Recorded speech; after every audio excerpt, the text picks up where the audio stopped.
Lección número 4. Para el 27 de octubre del 2018. La clave de la unidad. Sábado 20 de octubre. Para memorizar.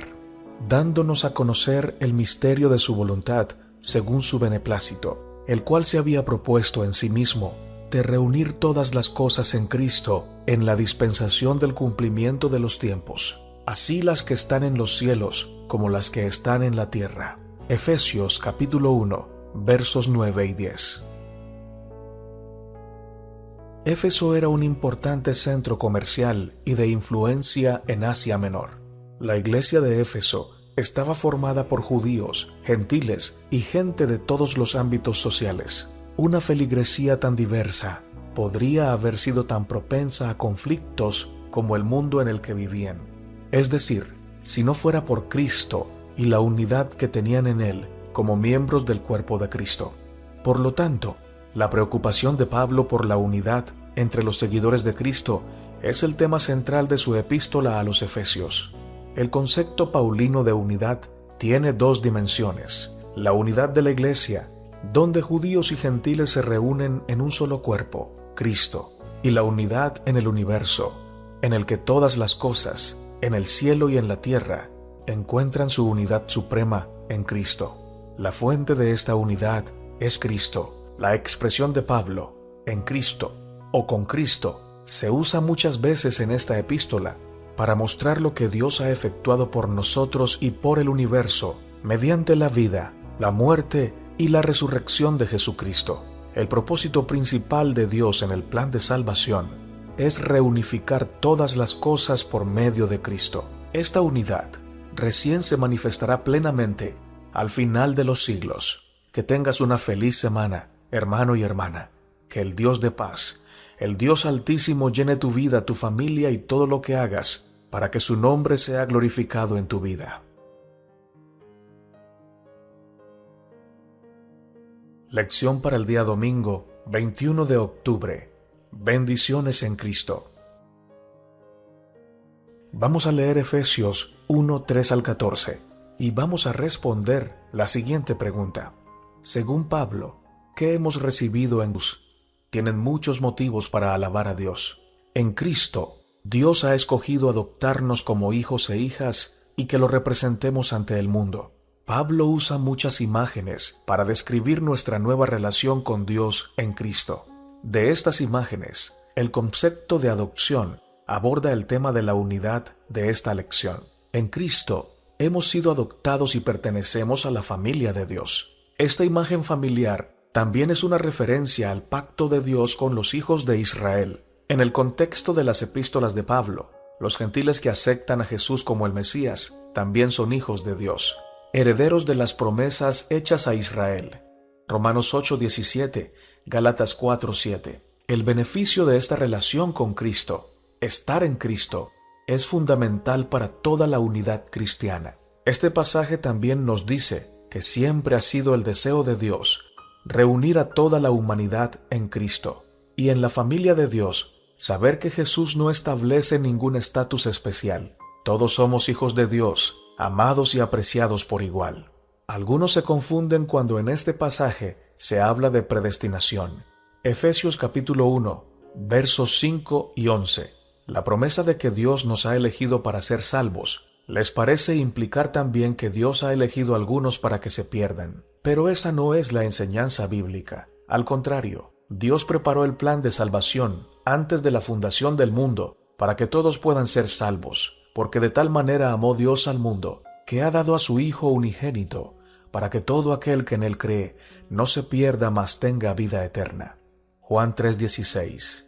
También puedes ver Primera de Timoteo capítulo 2 verso 6, Segunda de Pedro 3:9. Dios sabe de antemano quién aceptará su ofrecimiento de salvación, pero eso no es lo mismo que predeterminar la decisión de cada uno. La salvación se ofrece a toda la humanidad a causa de lo que Cristo ha hecho por todos nosotros. La pregunta es, ¿cómo respondemos a este ofrecimiento? Dios no usa la coacción para salvar a nadie, es decir, no nos obliga a que aceptemos el ofrecimiento de salvación, pero tampoco fuerza la voluntad de ninguna de sus criaturas para que se pierda. La hermana de Huay dice lo siguiente: en el concilio del cielo se dispuso que los hombres, aunque transgresores, no debían perecer en su desobediencia, sino que por medio de la fe en Cristo, como sustituto y fiador, pudieran convertirse en los elegidos de Dios, predestinados para la adopción de hijos por Jesucristo y para Él, según el puro afecto de su voluntad. Dios desea que todos los hombres sean salvos, pues ha dispuesto un amplio recurso al dar a su Hijo unigénito para pagar el rescate del hombre. Los que perezcan, perecerán porque se niegan a ser adoptados como hijos de Dios por medio de Cristo Jesús. Comentarios de Elena G. de Huay. Comentario Bíblico Adventista, tomo 6, página 1114. Que el Dios eterno sea contigo y que en este día su gloria se manifieste en todo lo que hagas, en todo lo que pienses y en todo lo que digas. Excelente día para ti.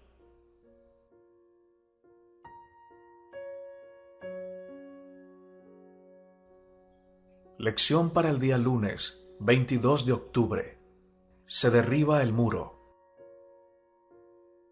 Algunas de las divisiones más profundas entre las personas son causadas por diferencias raciales, étnicas y religiosas. En muchas sociedades, los documentos de identidad indican la etnia o la religión a la que pertenecen, y estas distinciones a menudo están relacionadas con privilegios o restricciones con los que la gente tiene que vivir a diario. Cuando surgen guerras o conflictos, estos marcadores de identidad y referencias muchas veces se convierten en catalizadores de la represión y la violencia.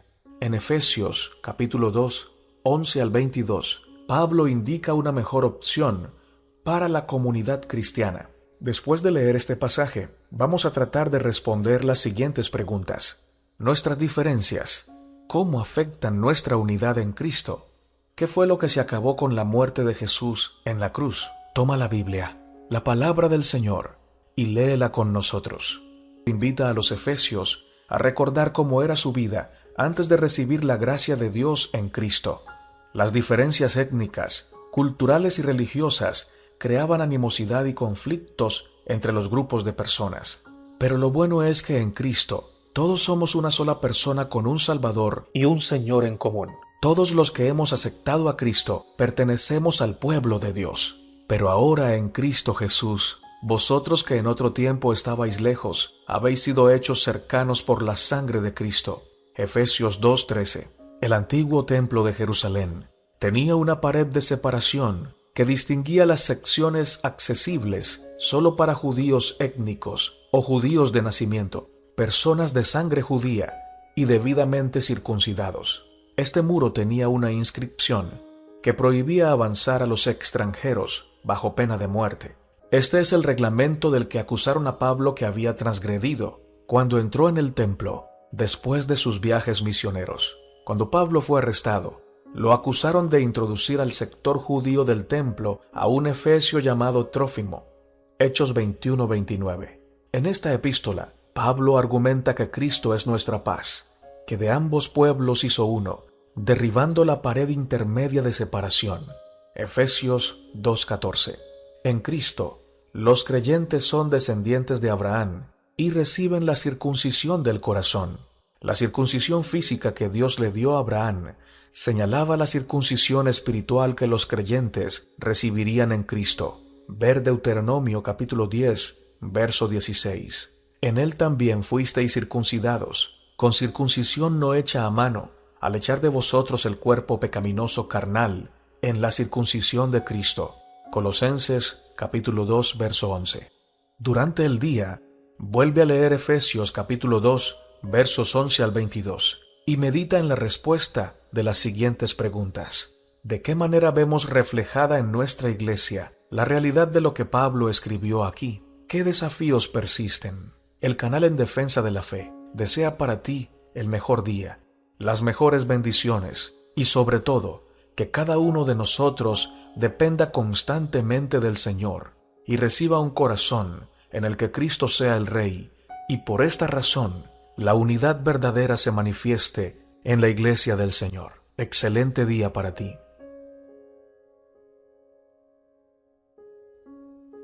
Lección para el día martes, 23 de octubre. Unidad en un cuerpo. Pablo es práctico en sus palabras inspiradas a los Efesios. La unidad que existe entre judíos y gentiles, entre personas de diferentes orígenes culturales y étnicos, no es un mito o simplemente una construcción teórica. Es una realidad que nos exige que andemos como es digno de la vocación con que fuimos llamados. Vamos a leer Efesios 4, 1 al 3, y vamos a responder la siguiente pregunta: ¿de qué manera los cristianos deben andar como es digno de su llamado en Cristo? Toma la Biblia, la palabra poderosa del Señor, y léela con nosotros. Yo pues, preso en el Señor, os ruego que andéis como es digno de la vocación con que fuisteis llamados, con toda humildad y mansedumbre, soportándoos con paciencia los unos a los otros en amor, solícitos en guardar la unidad del Espíritu en el vínculo de la paz. El resultado práctico de estas virtudes y gracias en la vida del cristiano ayuda a guardar la unidad del Espíritu en el vínculo de la paz. Efesios 4:3. Todos estos atributos están arraigados en el amor. Primera de Corintios capítulo 13, versos 1 al 7. La práctica activa del amor garantiza las relaciones entre los hermanos y promueve la paz y la unidad en la comunidad cristiana y fuera de ella.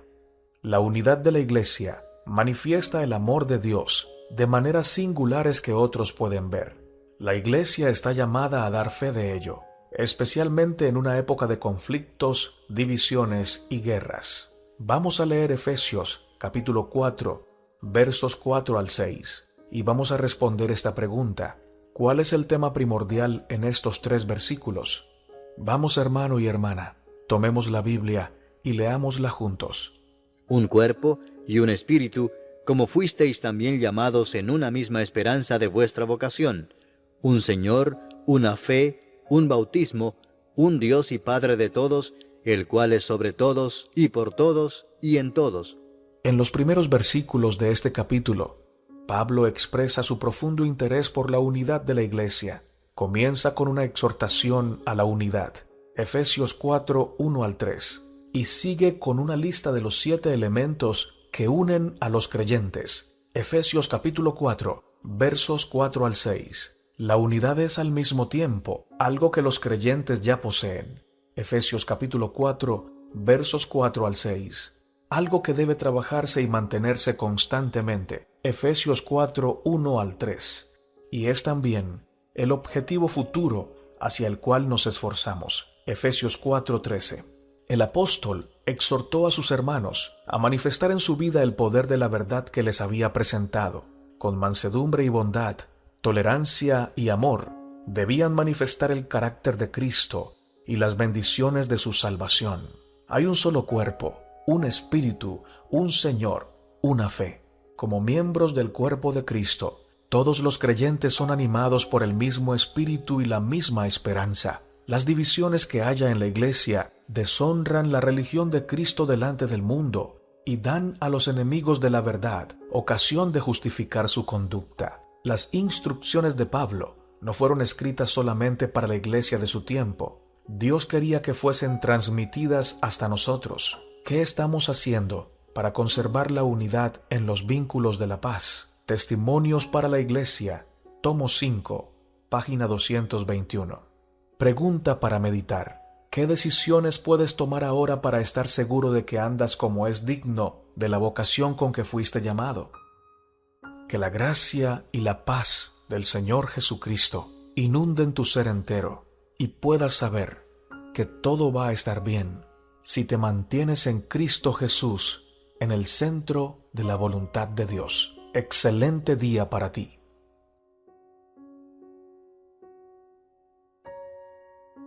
Lección para el día miércoles, 24 de octubre. Los dirigentes de la Iglesia y la unidad. Pero a cada uno de nosotros fue dada la gracia conforme a la medida del don de Cristo. Efesios 4:7. Si bien la salvación es un regalo que se le ofrece a todo el que la reciba, hay algunos dones espirituales que se otorgan a determinadas personas con un propósito especial. Vamos a leer Efesios capítulo 4, verso 11, y vamos a responder la siguiente pregunta: ¿qué dones de liderazgo le da Dios a la Iglesia? Y vamos a leer Efesios capítulo 4, verso 12. Para responder esta pregunta, ¿cuál es el propósito de Dios al dar dones especiales de liderazgo a la iglesia? ¿Cómo se relacionan estos dones entre sí? Toma la Biblia, la palabra del Señor, y léela con nosotros.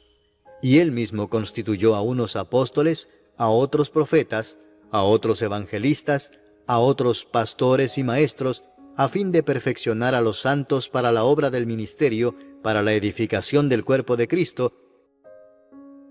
Todos los cristianos, en cierto sentido, son pastores y siervos de Dios y del Evangelio. Todos los cristianos reciben la comisión de Cristo de Mateo capítulo 28, versos 19 y 20, de ir y hacer discípulos a todas las naciones, de bautizar y enseñar. La obra del ministerio no se da solo a unos pocos privilegiados, como a los pastores y los evangelistas, sino a todo el que lleva el nombre de Cristo. Nadie puede pretender estar exento de trabajar en la difusión del Evangelio, y ningún dirigente de la Iglesia puede pretender tener un ministerio exclusivo. Los dones espirituales de liderazgo son específicamente para edificar a la Iglesia. Los dirigentes de la Iglesia son necesarios para fomentar, promover y alentar la unidad.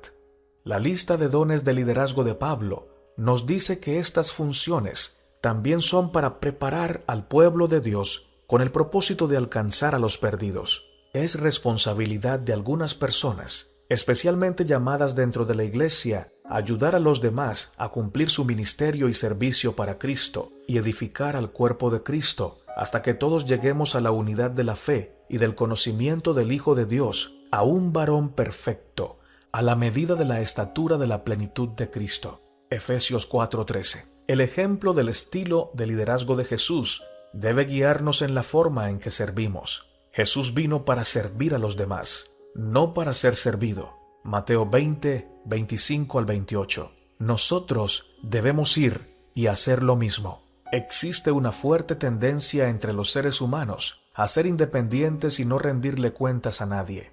La sociedad occidental, en particular, se caracteriza por esta inclinación. Sin embargo, Pablo nos recuerda que ningún cristiano está solo en este mundo y que formamos una comunidad de fe, con dirigentes espirituales que nos ayudan a animarnos mutuamente en nuestro camino común.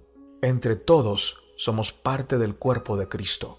Pregunta para meditar: ¿qué dones espirituales tienes y cómo los usas para la unidad de tu iglesia local?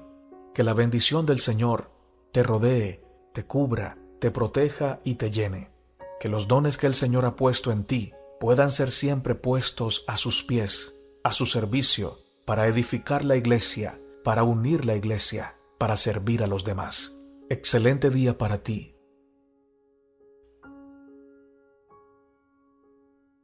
Lección para el día jueves, 25 de octubre. Relaciones humanas en Cristo.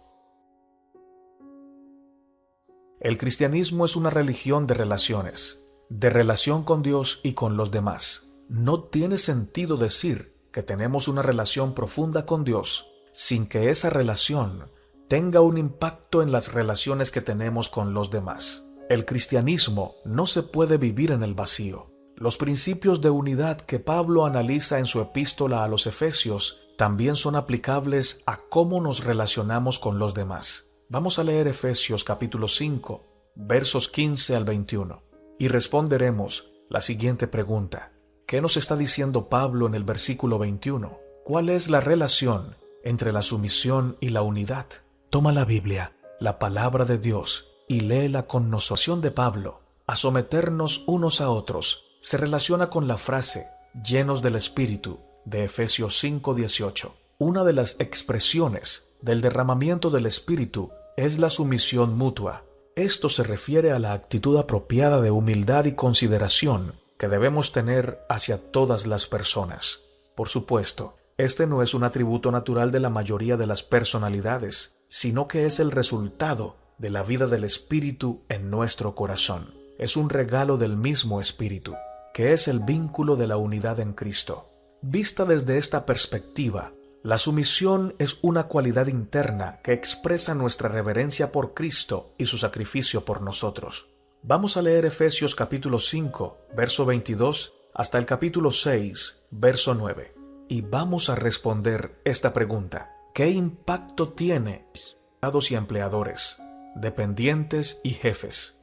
El tipo de armonía y paz que debe impregnar nuestro hogar también debe llenar nuestra vida eclesiástica, nuestra vida en la iglesia, es decir, unidad en la familia y unidad en la iglesia, unidad en el trabajo entre jefe y empleado, empleado y jefe, y unidad en la iglesia entre laicos y pastores y laicos. Esto se puede lograr solamente teniendo a Cristo en el corazón y manifestando la humildad, la sencillez del Espíritu Santo.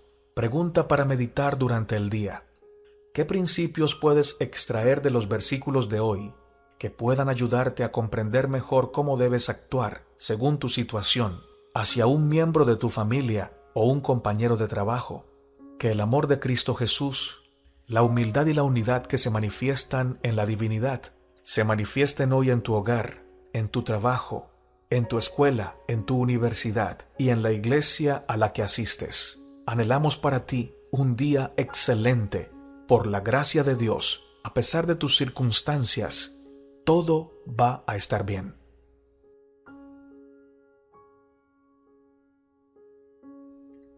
Lección para el día viernes, 26 de octubre, para estudiar y meditar. Lectura sugerida: El espíritu de unidad. Testimonios para la Iglesia, tomo 9, páginas 144 hasta la 151. Si deseas escuchar esta lectura, puedes buscarlo aquí en el canal En Defensa de la Fe, bajo el título Comentario del Espíritu de Profecía, lección número 4, El Espíritu de Unidad. Dice el Señor mediante su sierva: Cristo no reconocía distinción de nacionalidad, jerarquía o credo. Los escribas y los fariseos querían acaparar todos los dones del cielo en favor de su nación, con exclusión del resto de la familia de Dios en el mundo entero. Pero Jesús vino para derribar toda barrera de separación. Vino a mostrar que el maravilloso don de su misericordia y de su amor, como el aire, la luz o la lluvia que refresca el suelo, no reconoce límites. Por su vida, Cristo estableció una religión sin castas, merced a la cual los judíos y paganos, libres y esclavos, quedan unidos por un vínculo fraternal de igualdad delante de Dios. Ningún exclusivismo influía en sus actos. No hacía ninguna diferencia entre prójimos y extraños, amigos o enemigos. Su corazón era atraído hacia toda alma que tuviese sed del agua de la vida. Testimonios para la Iglesia, tomo 9, página 153. Padre amado, te agradecemos porque tus planes son maravillosos para con nosotros. Te pedimos perdón porque en muchas ocasiones, creyendo obrar en tu nombre, hemos aportado para las divisiones de la Iglesia. Nos hemos alejado de tu ideal de amor, de unidad y de servicio mutuo. Perdónanos, oh Señor, porque al hacer esto, hemos intentado restarle fuerza a la obra que hiciste en la cruz para unir a todas las criaturas en el nombre de Cristo. En esta semana queremos vivir para la gloria de tu nombre. Queremos hacer tu voluntad. Hemos aprendido que la unidad verdadera va a depender de la calidad de nuestra unión